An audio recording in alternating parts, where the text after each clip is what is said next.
This video is sponsored by Laptop Bazaar, Chennai. Hi friends, welcome to TechOTech.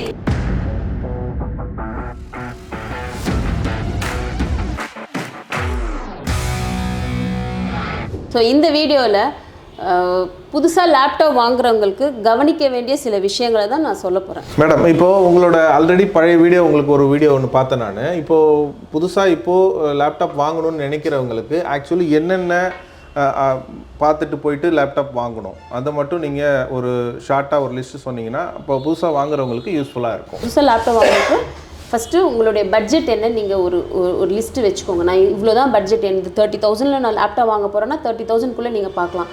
இல்லை என் budget more then 40 to 50 வரைக்கும்னா அதுக்கேற்ற மாடல்ஸ்லாம் நிறைய இருக்குது. So first உங்களுடைய budget, next உங்களுடைய purpose. நான் என்ன பர்பஸ்க்காக லேப்டாப் வாங்கணும், சும்மா நானும் போய் லேப்டாப் வாங்கணும்னு சொல்லி வாங்கிட்டீங்கன்னா அந்த லேப்டாப் பர்பஸ்ன்னு சொல்கிறது நீங்கள் எதை சொல்கிறீங்க ஆக்சுவலாக? இப்போ லைக் ஒரு இப்போ ஸ்கூல் படிக்கிறாங்க வைங்களேன், இப்போ ஆன்லைன் கிளாஸு ஜூம்ங்கிறதுனால ஃபஸ்ட் ஸ்டாண்டர்ட் பசங்களுக்கே லேப்டாப் தேவைப்படுது. அவங்களுக்கு எடுத்துகிட்டு போயிட்டு இருக்கிறதுலே ஹை ரெண்ட் செலவு பண்ணி ஒரு லேப்டாப் கொடுக்குறது வேஸ்ட் இல்லையா? ஸோ அவங்களுக்கு நார்மல் பேசிக் லேப்டாப்பே போதும். ஸோ அந்த மாதிரி நீங்கள் உங்களுக்குன்னு ஒரு பர்பஸ் இருக்கும். ஸ்கூல் ஸ்டூடெண்ட்ஸு இப்போ அந்த மாதிரி ஆக்சுவலி யோசிக்கணுமா? ஒரு லேப்டாப்பும் இப்போ அவங்க செக்மெண்ட்டுக்கு அவங்க ப்ரொஃபஷனலுக்கு தகுந்தாப்புல லேப்டாப் நம்ம வாங்குறதுக்கு யோசிக்கணும். ஆமாம், கண்டிப்பாக. என்ன உங்களுடைய நீட் என்ன, உங்களுடைய பர்பஸ் என்ன? இப்போது நிறைய இருக்குது, கோடிங் இருக்குது, கேமர்ஸ் இருக்காங்க, ஃபோட்டோஷாப். இப்போ ஒரு ஃபோட்டோ ஸ்டூடியோவில் ஒர்க் பண்ணுறவங்களுக்கு நார்மல் பேசிக் லேப்டாப் எடுத்துன்னு போய் வாங்கிட்டு போய் கொடுத்தீங்கன்னா ஒர்க் ஆகுமா? அவங்களுக்கு கண்டிப்பாக கிராஃபிக்ஸ் கார்டு தேவைப்படும். ஸோ அவங்க அந்த கேட்டகரி தான் செலக்ட் பண்ணணும். ஸோ இந்த மாதிரி பர்பஸ். அப்புறமா வந்து ஃபேஷன் டிசைனிங் பண்ணுறவங்க ஒரு படிப்புக்கு ஏற்ற மாதிரியும் லேப்டாப்ஸ் நம்ம தேர்ந்தெடுத்துக்கலாம். சரி, இப்போ அடுத்தது நம்ம வேற என்ன யோசிக்கணும்? இப்போ நம்ம அவங்களோட துறைகளை பற்றி பார்க்குறோம், அதுக்கு அடுத்தது நம்ம என்ன யோசிக்கணும்? நீங்கள் ஃபஸ்ட்டு பட்ஜெட்டு, நெக்ஸ்ட்டு பர்பஸ், அதுக்கப்புறமா கான்ஃபிகரேஷன். உள்ளே இருக்கிற ஹார்ட்வேர் ரொம்ப ரொம்ப ரொம்ப முக்கியம். ஏதோ நிறைய பேர் என்கிட்ட வர கஸ்டமர்ஸ்லாம் எப்படி தெரியுமா சொல்லுவாங்க, ஒரு 20,000 ரூபாய்க்கு நல்ல ஃபாஸ்ட்டாக ஸ்பீடாக இருக்கிற மாதிரி ஒரு லேப்டாப் கொடுங்கன்னுவாங்க. 20,000 ரூபாய் பட்ஜெட்டுக்கு அந்த மாதிரிலாம் கொடுக்க முடியாது. ஸோ அதனால நல்ல கான்ஃபிகரேஷன் அப்படின்னு நீங்கள் சொல்கிறது எதை ஃபஸ்ட்டு ப்ராசஸர். ப்ராசஸருங்கிறது ஒரு ஹார்ட் மாதிரி. நம்ம பாடியில், நம்ம உடம்புல எப்படி ஒரு இதயம் ரொம்ப முக்கியமோ அந்த மாதிரி உங்கள் லேப்டாப்பில் ப்ராசஸருங்கிற ஒரு விஷயம் ரொம்ப முக்கியம். அதை நீங்கள் ஃபஸ்ட்டு செலக்ட் பண்ணுறதுல கண்டிப்பாக உறுதியாக நல்ல ப்ராசஸராக பார்த்து செலக்ட் பண்ணுங்கள். ப்ராசஸரில் என்னென்ன வெரைட்டிஸ் மேடம்? ப்ராசஸரில் இப்போதைக்கு i3, i5, i7, AMD Ryzen processors எல்லாம் இருக்குது. ஸோ இந்த i3 பார்த்தீங்கன்னா இஸ் அ ஃபஸ்ட் கேட்டகரியில் இருக்கும். பிகாஸ் ஆஃப் ஒரு ஸ்டூடெண்ட்ஸ்க்கோ, தென் பார்த்தீங்கன்னா நார்மலாக ஸ்கூல்ஸ் படிக்கிறவங்க ஸ்டூடெண்ட்ஸ்க்கு ஒர்க் ஃப்ரம் ஹோமு, நான் Word, Excel, PowerPoint use பண்ணுவேன், அந்த மாதிரி கேட்டகரி i3 வாங்கலாம். ஸோ i5ங்கிறது உங்களுடைய பட்ஜெட். இப்போ ஒரு 50,000 ரூபாய் பட்ஜெட் இருந்ததுன்னா i5 மாடல்ஸ் போகலாம். இல்லை எனக்கு நல்ல higher and budget, because of நான் ஒரு கேமர்ஸ், நான் கோடிங் பண்ணுவேன், ஒரு ஃபோட்டோ ஸ்டூடியோ வச்சு ஃபோட்டோகிராஃபர் பண்ணிகிட்ருக்கேன், அவங்களாம் பார்த்தீங்கன்னா மோர் தென் 70,000 80,000 ஸ்பெண்ட் பண்ணிங்கன்னா அவங்களுக்கு செம்ம சூப்பரான ஸ்பீட் மாடலோட வித் கிராஃபிக்ஸ் கார்டோட கிடைக்கும். இப்போ ஒன்ஸ் நான் i3 லேப்டாப் வாங்கிட்டேன்னா இப்போ எனக்கு ஒரு 1 year 2 year கழிச்சு எனக்கு அந்த மாதிரி ஹையர் மாடல் வேணும் அப்படின்னு சொன்னால் அந்த லேப்டாப்பை அப்கிரேட் பண்ணிக்கிறதுக்கு ஃபியூச்சரில் மாற்றிக்கிறது, அதுக்கு தான் நான் சொல்கிறேன். ஸோ ஒரு லேப்டாப்புங்கிறது ஃபஸ்ட்டு ப்ராசஸர் தான்.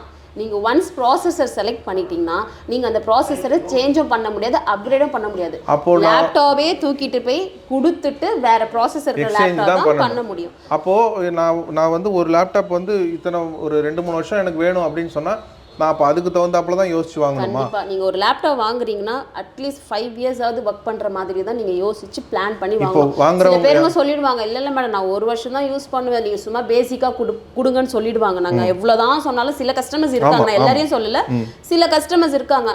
சரி, ஓகே ஃபைன், அவங்க கேட்குறாங்களே, நாமளும் அந்த ஒரு லோ பட்ஜெட் பேசிக் லேப்டாப் கொடுத்துருவோம். வித்தின் 1 month or 2 month இந்த ஆஃபீஸில் இந்த லேப்டாப் யூஸ் பண்ணதுனாலே எனக்கு வேலை போச்சு நிறைய பேர் வந்திருக்காங்க. பிகாஸ் ஆஃப் ஸ்லோவாக இருக்கும். ஒரு மெயில் அனுப்புறதுக்கு 1/2 hour வெயிட் பண்ணிட்டு இருப்பாங்க. ஆமா, இப்போ ஸ்டூடெண்ட்ஸே ஒரு 12th படிக்கிறாங்க, அடுத்தது அவங்க காலேஜ் போனாங்கன்னா அவங்களுக்கு அப்போ அடுத்த 2-3 வருஷத்தை யோசிச்சு தான் அவங்க ப்ராசஸர் பிளான் பண்ணணும். ஸோ ஒன்ஸ் ப்ராசஸர் செலக்ட் பண்ணிட்டீங்கன்னா அதுக்கு அடுத்தது என்ன முடியாதுங்க. Next RAM.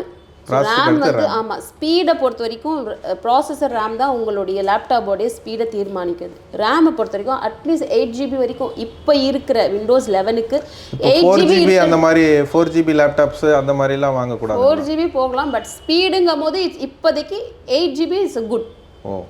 4GB போகலாம். ஆனால் நிறைய மாடல்ஸில் வந்து உங்களுக்கு ஸ்லாட்ஸ் கொடுத்துருப்பாங்க. உள்ள ஹார்ட்வேரில் பார்த்தீங்கன்னா ரேம் அப்கிரேட் பண்ணுறதுக்கான ஸ்லாட்ஸ் கொடுத்துருப்பாங்க. அது அப்போ ரேமை மாற்றிக்கலாம், இல்லை இன்க்ரீஸ் பண்ணிக்கலாம். அது ஒன்றும் பிரச்சனை இல்லை. லேப்டாப் ஓப்பன் பண்ணிவிட்டு ஸ்லாட் இருக்குதுன்னா, ஆனால் அதுவும் நீங்கள் பார்த்து வாங்கணும். எல்லா பிராண்ட்லேயும் ஸ்லாட் கொடுக்க மாட்டாங்க. ஓகே, ஒரு நல்ல பெரிய பெரிய பிராண்ட்ஸில் ஒரு 2-3 பிராண்டில் மட்டும்தான் அடிஷ்னல் ரேம் ஸ்லாட் இருக்குது. செக் பண்ணிட்டு வாங்குனீங்கன்னா இப்போ 4GB ரேமோட வாங்கிட்டீங்க. ஓகே, என்கிட்ட இவ்வளோதான் மேடம் பணம் இருக்குது, எனக்கு 4GB போதும்னு வாங்கிட்டீங்கன்னா இட்ஸ் ஓகே, நோ ப்ராப்ளம். அடிஷ்னலாக நீங்கள் 8GB போட்டுக்கலாம். இல்லைன்னா இந்த 4GB ரிமூவ் பண்ணிட்டு 8+8 16 அந்த மாதிரி ரேமை வந்து ஃபியூச்சரில் நம்ம அப்கிரேட் பண்ணிக்க முடியும். இப்போ ப்ராசஸரை மாற்றவே முடியாதுன்னு சொன்னீங்கல்ல, அந்த மாதிரி ரேமை மாற்றவே முடியாதுன்னு இல்லை, ரேமை வந்து நம்ம இன்க்ரீஸ் பண்ணிக்கலாம், தாராளமாக பண்ணலாம். ஆனாலும் நீங்கள் சொல்கிறது வந்து 8GB வந்து இப்போ வாங்கிக்கிட்டா நல்லதுன்னு நீங்கள் சொல்கிறீங்க. 8GB ரேம் வாங்குறது எதனால் அந்த மாதிரி நீங்கள் சொல்கிறீங்க? 8GB தான் வேணும், ஒரு மினிமமாக 8GB வேணும்னு நீங்கள் ஏன் சொல்கிறீங்க? ஏன்னு சொல்கிறேன்னா, அதாவது இந்த கொரோனாக்கு முன்னாடி எல்லாம் பார்த்தீங்கன்னா, ஒரு 3 years பிஃபோர்லாம் பார்த்தீங்கன்னா 4GB rami enough. Because of அப்போ இருந்த அப்டேஷன்ஸ் வேறு. அப்போ வந்து விண்டோஸ் 10ல் இருந்த அப்டேஷன் ஸ்பீட் வேறு, ரேம் ரொம்ப யூசேஜ் ஆகலை. இப்போ வந்து நம்ம டோட்டல் லைஃப் ஸ்டைலே மாறிடுச்சு. ஆஃப்டர் இந்த corona, covid, work from home, Zoom, எல்லாமே எல்லா ஆப்ஸும் கண்ட ஆப்ஸ் எல்லாம் வந்து நம்மளுடைய லைஃப் ஸ்டைலே மாறினதுனால ஸோ லேப்டாப்லேயும் சம் சாஃப்ட்வேர்ஸ் அப்டேஷன்ஸ் மாறிடுச்சு. அப்போது விண்டோஸ் நம்ம யூஸ் பண்ணுறதுக்கு தகுந்தாப்புல விண்டோஸ் 10ஓ இல்லை விண்டோஸ் 11க்கோ தகுந்தாப்புல ரேமோட யூசேஜும் மாறும். ஆமாம், அப்படி தான் நீங்கள் சொல்ல வரீங்க. இப்போ வந்து விண்டோஸ் 10க்கு ஓரளவுக்கு ரேம் எடுத்துக்கிச்சுன்னா விண்டோஸ் 11க்கு இன்னும் கொஞ்சம் எக்ஸ்ட்ரா ரேம் தேவைப்படும். அதை பேஸ் பண்ணி தான் நீங்கள் அது ஓகே ஓகே ஓகே. ஸோ ரேம்லையும் பார்த்தீங்கன்னா இட்ஸ் மெகாஹெர்ட்ஸ்லாம் இருக்குது. அதாவது அது ரொம்ப டெக்னிக்கலாக பேசிட்டு போகலாம். ஸோ நான் நார்மலாக ஒரு பர்சன் வாங்குறதுக்கு தான் நான் கேட்குறேன். அந்த ரேம்லையும் DDR3 DDR4 266 மெகாஹெர்ட்ஸ், இப்போ வந்து 3200 மெகாஹெர்ட்ஸ் வந்திருக்கு. அந்த மாதிரிலாம் நீங்கள் வாங்கிட்டீங்கன்னா ஸோ நீங்கள் 5 years 6 years நீங்கள் ஹெட்டேக் லேப்டாப் எப்பயுமே ஸ்பீடாக இருக்கும் உங்களுக்குன்னு இருப்பீங்க, தவிர ஸ்லோவாக இருக்குன்னு கம்ப்ளைண்ட் வராது. அதெல்லாம் செக் பண்ணி வாங்குனீங்கன்னா இன்னும் சூப்பர். ஓகே, அடுத்தது வேற என்ன? அடுத்தது ஸ்பீடு வேணும் அப்படின்னா நெக்ஸ்ட் ஹார்ட் டிஸ்க். ஸோ இப்போ லேட்டஸ்ட் டெக்னாலஜியில் வந்து ஹார்ட் டிஸ்க் SSD ரெண்டுமே இருக்குது லேப்டாப்பில். நீங்கள் நிறைய கடைக்கெல்லாம் போய் பார்த்தீங்கன்னா இன்னும் ஹார்ட் டிஸ்க் வச்சு அவங்களை ஏமாத்திட்டு இருப்பாங்க. பட் நான் தயவு செய்து சொல்கிறேன், ஹார்ட் டிஸ்க் இருக்கிற மாடலில் தயவு செய்து வாங்காதீங்க.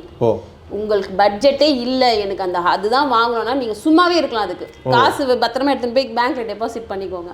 அதனால ஹார்ட் டிஸ்க் இருக்கிற லேப்டாப்பு தயவு செய்து அந்த டிவைஸ் வாங்காதீங்க. SSD டிவைஸ் தான் வேணும்னு சொல்லுங்க. அட்லீஸ்ட் 256GB இருக்கணும். ஆனால் இப்போ 256ங்கிறது ரொம்ப கம்மி இல்லையா? நான் வந்து ஆல்ரெடி வாங்கின லேப்டாப்லாம், பழைய லேப்டாப்லாம் 1TB ஹார்ட் டிஸ்க் இருந்துச்சு. இப்போ சைஸ் வந்து இப்போ 256ங்கிறது ரொம்ப கம்மி இல்லையா? அப்போ அவங்க கேட்பாங்க இல்லையா, உங்களுக்கு ரொம்ப கம்மியான, எப்போதுமே ஒரு டெவலப்மெண்ட்டுங்கிறது சின்னதுலேருந்து பெருசு தானே போகணும். 1TB ஹார்ட் டிஸ்க் வாங்கிட்டு இருந்ததில் போய் 256 அப்படின்னா அதை நீங்கள் சின்னது பண்ணுறீங்க. ஆமாம் sir, 1TB is a hard disk, 256ங்கிறது SSD. So solid state drive. உங்களுக்கு ஒரு விண்டோஸ் பூட் ஆகுதுன்னா வித்தின் 3 secondsல பூட் ஆகுறது. ஜெட் மாதிரி. நீங்கள் சொல்கிறது எப்படி தெரியுமா இருக்குது? எனக்கு வந்து ஹார்ட் டிஸ்கே போதும், நான் எப்பவுமே குதிரை வண்டியிலே போயிட்டு இருக்கிறேன், ஸ்லோவாக போனாலும் நான் குதிரை வண்டியில் தான் போவேன். ஆனால் நாங்கள் என்ன சொல்கிறோம் தெரியுமா, இப்போதைக்கு ஜெட்டு ஏரோப்ளேனை விட நெக்ஸ்ட் ஜெட் லெவல் ஸ்பீட் இல்லை. ஆனால் அது மாதிரி எல்லாருமே அந்த மாதிரி யோசிக்க மாட்டாங்க இல்லையா? இப்போ எனக்கு சேவ் பண்ணுறதுக்கும் கொஞ்சம் இடம் வேணும், ஸ்பேஸ் வேணும். அந்த மாதிரி உங்களுக்கு ஃபோட்டோஷாப்லையோ இல்லை வேறு ஃபைல்ஸ்லாம் பெருசாக இருக்கும்போது வீடியோஸ் வேணும். அப்போது ஹார்ட் டிஸ்க் ஏற்கனவே இருந்துச்சு, இப்போ நீங்கள் SSD சொல்கிறீங்க. இப்போ ரெண்டும் யூஸ் பண்ணுறதுக்கு ஏதாவது வழி இருக்கா? SSDயும் யூஸ் பண்ணி ஹார்ட் டிஸ்க் யூஸ் பண்ணுறதுக்கு அந்த மாதிரி நிறைய மாடல்ஸ் வருது சார். 256 SSD ப்ளஸ் ஹார்ட் டிஸ்க்கும் வருது. ஸோ அந்த மாதிரி மாடல்ஸும் நீங்கள் சேர்த்து வாங்கிக்கலாம். பட் எல்லா லேப்டாப்லையும் அந்த ஆப்ஷன் இருக்குமா? நீங்கள் எல்லாத்துலையும் இல்லை, சம் பிராண்ட்ஸில் தான் இருக்குது, எல்லா பிராண்ட்ஸ்லையும் இல்லை. ப்ரீவியஸ் வந்துட்டு இருந்தது ஒரு 8 மாதத்துக்கு முன்னாடி வரைக்கும் ஸ்டில் அந்த மாடல்ஸ் வந்துட்டு இருந்தது. அதாவது SSDயும் கொடுப்பாங்க, ஹார்ட் டிஸ்க்கும் கொடுப்பாங்க. ஓகேவா? இப்போ என்ன பண்ணிட்டாங்கன்னா கம்பெனிலே வந்து SSD பர்ஃபார்மன்ஸ் நல்லா இருக்குது, ரேட்டிங் சூப்பராக இருக்குங்கிற சர்வே எடுத்ததுனால ஹார்ட் டிஸ்கே அந்த இடத்துல வேண்டாங்கிற அளவுக்கு இப்போ வெறும் SSD போட்டே வருது, ஹார்ட் டிஸ்க் போட்டு தான் வருது. ஹார்ட் டிஸ்க் இல்லாமலே வர ஆரம்பிச்சிருச்சு லேப்டாப். கண்டிப்பாக உங்களுக்கு அதில் என்ன பெனிஃபிட்னா கொஞ்சம் இன்னும் லைட் வெயிட்டடாக இருக்கும், வெயிட் கம்மியா இருக்கும். ஏன்னா ஹார்ட் அது SSDங்கிறது ஒரு ஜஸ்ட் ஒரு RAM, அத லாஸ்ட் வீடியோல காமிச்ச மாதிரி RAM அது சின்னதா மெலிசா இருக்கும். ஸோ ரொம்ப லைட் வெயிட்டடாக இருக்கும், நீங்கள் கேரி பண்ணுறதுக்கு ரொம்ப ஈஸியாக இருக்கும். ஸோ என்ன கேட்டிங்கன்னா SSD மாடல் போகிறது is a very good decision. இப்போ இவ்வளோ நாள் நீங்கள் அந்த ஃபாஸ்ட்டாக பற்றி பேசிட்டீங்க. அடுத்தது ஃபாஸ்ட் இல்லாமல் வேறு என்ன பார்க்கணும்? இதில் லேப்டாப்னா நாங்கள் லுக்கெல்லாம் பார்க்கணும் இல்லையா? ஆமாம், லுக்கெல்லாம் பார்த்து வாங்கணும். அது உங்கள் இஷ்டம் தான் சார். பிளாக்காக இருந்தால் பிளாக்காக வாங்கிக்கோங்க. சில்வர் கலர்ஸ் இருக்குது, நிறைய கலர்ஸ் இருக்குது, நீங்கள் அதை பார்த்துக்கோங்க. நெக்ஸ்ட்டு ஸ்க்ரீன் சைஸ் பார்த்து வாங்குங்க. ஓ மேடம், இப்போ வந்து ஸ்க்ரீன் சைஸில் வந்து என்னென்ன வெரைட்டிஸ் வருது, எந்த வெரைட்டிஸை நம்ம ப்ரிஃபரபுளாக வாங்கணும் அதை நீங்கள் சொல்லுங்கள். ஸ்க்ரீன் சைஸை பொறுத்த வரைக்கும் 13 inches to up to 17 inches வரைக்கும் இருக்குங்க. ஓகேவா? ஒரு கேமராக இருக்கிறாங்க, இல்லை நிறைய பேர் நான் நிறைய மூவி பார்ப்பேன், வீடியோஸ் பார்ப்பேன் அப்படிங்கிற அட்லீஸ்ட் பெரிய ஸ்க்ரீனில் தான் இதெல்லாம் பார்க்க முடியும். ஸோ அந்த மாதிரி கஸ்டமர்ஸ் பெருசு தான் விரும்புவாங்க. சில பேருங்க பார்த்தீங்கன்னா நான் எப்போயுமே ட்ராவலிங் மோடில் தான் இருப்பேன், வெளியில் தான் சுற்றுவேன், வெளியில் தான் இருப்பேன், என்னால் ஒரே இடத்துல வச்சு நிறைய லேப்டாப் எடுத்துகிட்டு போக முடியாது, கேரி பண்ண முடியாது, அந்த மாதிரி இருக்கவங்க 14 inches 13 inches அந்த மாதிரிலாம் வந்து. எனக்கு ஒரே ஒரு டவுட்டு, இப்போ ஸ்க்ரீன் சைஸ் மாறுறதுனால ஸ்பெசிஃபிகேஷனோ இல்லை ஸ்பீடோ வேறு ஏதாவது மாறுமா? மாறாது. ஸ்க்ரீன் சைஸ் மாறுறதுனால எந்த ஸ்பெசிஃபிகேஷனும் மாறாது. ஸ்பெசிஃபிகேஷனோ தென் ஏதோ மாறாது, மாடல்ஸ் தான் மாறுமே தவிர பிராண்டுக்கு பிராண்டு ஒரு மாடலுக்கு மாறும். இப்போ நீங்கள் நார்மலாக டச் லேப்டாப்லாம் எடுத்துட்டிங்கன்னா இது சின்ன ஸ்க்ரீனாக தான் வரும், 13 inches 14 inches தான் வரும். டச் லேப்டாப்லாம் பார்த்தீங்கன்னா வரதே பார்த்தீங்கன்னா 13 inches 14 inchesலாம் தான் வரும். பிகாஸ் ஆஃப் அதுக்கான யூசேஜ் அந்த மாதிரி ஆர்கிடெக்சர்ஸ் பண்ணுறது, பில்டிங் டிசைன் பண்ணுவாங்க, அந்த மாதிரி யூஸ் பண்ணுறதுனால அதுக்கு டச்சுங்கிறதுனால வரதே சின்ன ஸ்க்ரீனோட தான் வரும். சரி, எல்லாத்தையும் சொல்லிட்டீங்க. கேம் விளையாடணும், எங்கள் பசங்களுக்கு கேமு தான். கேமுக்கு என்ன வாங்கணும் அதை சொல்லுங்கள் சார். கேம் விளையாடணும், ஒரே ஒரு விஷயம் தான் நீங்கள் பார்க்கணும். நான் கேமர், நான் நல்லா மூவி பார்ப்பேன், என்டர்டெயின்மெண்ட் தான் நான் பண்ண போகிறேன், லேப்டாப் வாங்குறோன்னு நினைக்கிறீங்கன்னா ஃபஸ்ட்டு பார்க்க வேண்டிய விஷயம் கிராஃபிக்ஸ் கார்டு.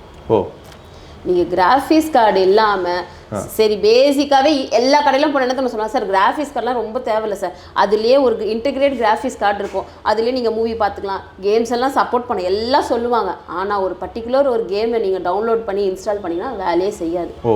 சில சாஃப்ட்வேர்ஸ்லாம் இருக்குது, ஆட்டோகேட்லாம் இருக்குது, ஃபோட்டோஷாப்ஸ்க்குன்னு ஒரு சில சாஃப்ட்வேர்ஸ் இருக்குது, நீங்கள் அதெல்லாம் டவுன்லோட் பண்ணி ஓப்பன் பண்ணிங்கன்னா ஸ்க்ரீனே பிளாங்க் ஆகிடும், ஓப்பனே ஆகாது. ஸோ அந்த மாதிரி லேப்டாப் நீங்கள் வாங்கி என்ன பண்ணுவீங்க? அப்போ கிராஃபிக்ஸ் வேணும் அப்படின்னா நம்ம அதுக்கு தான் நான் ஃபர்ஸ்ட் சொன்னேன் உங்க பர்பஸ். பர்பஸை வந்து இருக்கோ அப்போ அதுக்கு நீ கிராஃபிக்ஸ் கார்டு, ஒரு ஃபோட்டோஷாப்பரா இருந்தீங்கன்னா கண்டிப்பா ஃபோட்டோஷாப், ஆட்டோகேட் அந்த மாதிரி சாஃப்ட்வேர் யூஸ் பண்ணனும்னா கிராஃபிக்ஸ். இப்போலாம் பப்ஜிலாம் அப்படியே சொல்லவே வேண்டாம், பசங்க பப்ஜில தான் இருப்பாங்க. பப்ஜிக்குலாம் at least 4GB graphics card, 8GB RAM 4GB graphics card. Okay, இதெல்லாம் இல்லாம நீங்க அதுல எதுவுமே பண்ணவே முடியாது. ஸோ இப்போ நார்மல் லேப்டாப்புக்கும் கேமிங் லேப்டாப் போகும்போது கிராஃபிக்ஸ் கார்டு உள்ளது தவிர கேமை தவிர மற்ற எல்லாமே இதுலையும் யூஸ் பண்ணலாமா? இது எப்படி இதுக்கும் அதுக்குள்ள டிஃபர் பண்ணுவீங்க? இன்டெகிரேட் கிராஃபிக்ஸ் கார்டுங்கிறது பேசிக்கான சில விஷயங்கள், லைக் இப்போது விண்டோஸ்லேயே சில கேம்ஸ்லாம் வரும், அந்த மாதிரி சில பேசிக்கான கேம்ஸ் விளையாடவே முடியாது நான் சொல்ல. பட் டெடிகேட்டட் கிராஃபிக்ஸ் கார்டுங்கிறது ஹையர் அண்ட் சாஃப்ட்வேர்ஸ் போட்டு லோட் பண்ணி விளையாடுறாங்க பார்த்தீங்களா, அந்த மாதிரிலாம் நான் பண்ணுவேன்னா கண்டிப்பாக கிராஃபிக்ஸ் கார்டு மாடல் போகணும். Okay okay. நெக்ஸ்ட் வேற என்ன மேடம் பார்க்கணும்? நெக்ஸ்ட் பேட்டரி லைஃப் இருக்கு, நீங்கள் அதை செக் பண்ணிக்கோங்க. ஸ்க்ரீன் 14 inches 13 inchesல வாங்கினீங்கன்னா பேட்டரி லைஃப் கொஞ்சம் லாங் டர்மாக இருக்கும், பிகாஸ் ஆஃப் ஸ்க்ரீனோட யூசேஜ் கம்மியாக இருக்கிறதுனால. அதே நீங்கள் 15.6 up to 17 inches லேப்டாப்லாம் போனீங்கன்னா கொஞ்சம் பேட்டரி லைஃப் எது நல்லா இருக்கும், எந்த பிராண்ட்ல நல்லா இருக்குன்னு அதை ரிவ்யூ பாருங்க, பார்த்துட்டு நீங்க அதுக்கப்புறம் நீங்க பிராண்டை கடைசியா பிராண்ட் எல்லாத்தையும் சொல்லிட்டீங்க, பிராண்டையும் சொல்லிட்டீங்கன்னா அதையும் நாங்க பார்க்க ஈஸியா இருக்கும் இல்லையா? பிராண்டு வந்து சார் நான் எந்த பிராண்டுக்கும் எதுவுமே வந்து இந்த பிராண்டு தான் நல்லது அந்த பிராண்ட் தான் நல்லதுன்னு நான் சொல்ல மாட்டேன். பிகாஸ் ஆஃப் எல்லா பிராண்டுமே நல்லது தான், நம்ம மெயின்டைன் பண்ணுறதுல தான் இருக்குது. இதே தான் லாஸ்ட் வீடியோலேயே நான் சொன்னேன். இப்போ என்னென்னா பிராண்டை பொறுத்த வரைக்கும் உங்களுடைய விஷ் தான், உங்களுடைய பட்ஜெட்டை பாருங்கள் சரியா. உங்களுக்கு நல்ல ஹையர், இப்போது நீங்கள் ஒரு குவாலிட்டியான பிராண்டு போனீங்கன்னா கண்டிப்பாக அதிகமாக தான் சார் இருக்கும். ஏன்னா அவங்க கொடுக்குற சர்வீஸ் சப்போர்ட்டு, அதில் உள்ளே இருக்கிற ஹார்ட்வேர் இதெல்லாம் குவாலிட்டிலாம் பார்த்தீங்கன்னா ஒரு நல்ல பிராண்டில் ஒரு i3 போனீங்கனாலே அப் டு 40,000 to 44,000 இருக்குது. ஸோ நீங்கள் பிராண்டை வந்து நீங்கள் உங்களுடைய இஷ்டம் தான். இதுக்கப்புறம் நாங்கள் இதை யூஸ் பண்ணி தான் நாங்கள் லேப்டாப் புதுசாக வாங்க போகும்போது என்னென்ன லேப்டாப் எந்தெந்த பாயிண்ட் பார்க்கணும் அப்படின்னு நாங்கள் டிசைட் பண்ண போகிறோம். All the very best sir. நீங்கள் நல்ல மாடல்ஸ் பாருங்கள். ஸோ எங்களை மாதிரி ப்ரொஃபஷனல்ஸ் ஷோரூம்ஸ்லேயும் வந்து விசிட் பண்ணுங்கள். ஸோ எங்கள் ஷோரூமில் பார்த்தீங்கன்னா ஒரு லேப்டாப் வாங்கினீங்கன்னா கம்பெனியாலே கொடுக்க முடியாதுங்க. ஒரு கம்பெனி வந்து 1 year வாரண்டி தான் தரும். இன்கேஸ் நீங்கள் 19999 பே பண்ணிங்கன்னா இட்ஸ் இன்டர்நேஷ்னல் 3 years வாரண்டி தராங்க. பட் என் ஷாப்பில் பார்த்தீங்கன்னா 5 years வாரண்டி தரேன். அடிஷ்னலாக உங்களுக்கு சர்வீஸ் வாரண்டியும் ப்ரொவைட் பண்ணுறோம். அதுக்கப்புறம் நீங்கள் எவ்வளோ பெரிய ஷோரூமில் போய் லேப்டாப்ஸ் வாங்கினீங்கனாலும் வாங்கிட்டு உங்கள் பேரில் ரிஜிஸ்டர்லாம் பண்ணிட்டீங்க, லேப்டாப்னா முடிஞ்சு போச்சு. நீங்கள் எடுத்துகிட்டு நெக்ஸ்ட்டு உங்களுக்கு ஏதாவது ப்ராப்ளம்னா நேராக சர்வீஸ் சென்டருக்கு தான் போக சொல்லுவாங்க தவிர அவங்க ஷோரூமில் உங்களுக்கு எந்த சப்போர்ட்டுமே கிடைக்காது. பட் எங்ககிட்ட அந்த லேப்டாப் உங்களுக்கு சாட்டிஸ்ஃபைடு இல்லை, வாங்கிட்டு போயிட்டீங்க, ஒரு 1 வீக்கோ இல்லை ஒரு 10 டேஸோ ஒர்க் பண்ணுறீங்க, சாட்டிஸ்ஃபைடு இல்லை, திருப்தியாக இல்லை, நான் வேறு எனக்கு லேப்டாப் வேணும்னா அப்படியே அதை நாங்கள் எடுத்து ரிட்டர்ன் பாலிசி போட்டு உங்களுக்கு புது லேப்டாப்பே தரோம். ஸோ இன்னும் உங்களுக்கு நான் மாடல்ஸ் நிறைய நான் பார்க்கணும், ப்ரைஸ் வைஸ் நான் செலக்ட் பண்ணால் லேப்டாப் பஜார் .ஸ்டோருக்கு போங்க, விசிட் பண்ணுங்கள், லேப்டாப் மாடல்ஸ்லாம் பாருங்கள், ப்ரைஸ் கம்பேர் பண்ணுங்கள். உங்களுக்கு பிடிச்சி இருந்துன்னா கால் பண்ணுங்கள். என்னுடைய ஷோரூம் பார்த்திங்கன்னா கொளத்தூரில் 200 ஃபீட் மெயின் ரோட்லேயே இருக்குது. ஸோ ஒன்ஸ் ஷோரூமுக்கு வாங்க. உங்களுக்கு நீங்கள் வந்து வந்தீங்க வாங்குங்கன்னா நாங்கள் சொல்லலை, ஜஸ்ட் என்ன உங்களுக்கு நீட் இருக்கோ விசாரிக்க கூட வாங்க, ஒன்றும் பிரச்சனை இல்லை. எல்லாம் பார்த்துட்டு உங்களுக்கு எங்கே இஷ்டம் இருக்கோ அங்கே வாங்கிக்கோங்க. எப்போ வேணாலும் யார் வேணாலும் வாங்க, லேப்டாப் பற்றி நிறைய பேசலாம், பழகலாம். உங்களுக்கு எந்த டவுட்ஸ் இருந்தாலும் என்கிட்ட கேளுங்க, உங்களுக்கு நான் தெளிவாக எக்ஸ்பிளைன் பண்ணி உங்களுக்கு பிடிச்ச மாதிரி லேப்டாப் கொடுக்குறேன். இந்த வீடியோ பிடிச்சிருந்துன்னா லைக் பண்ணுங்கள், சப்ஸ்கிரைப் பண்ணுங்கள், பக்கத்தில் இருக்கிற பெல் ஐக்கான் பட்டனை ப்ரெஸ் பண்ண மறந்துடாதீங்க. நன்றி, வணக்கம்.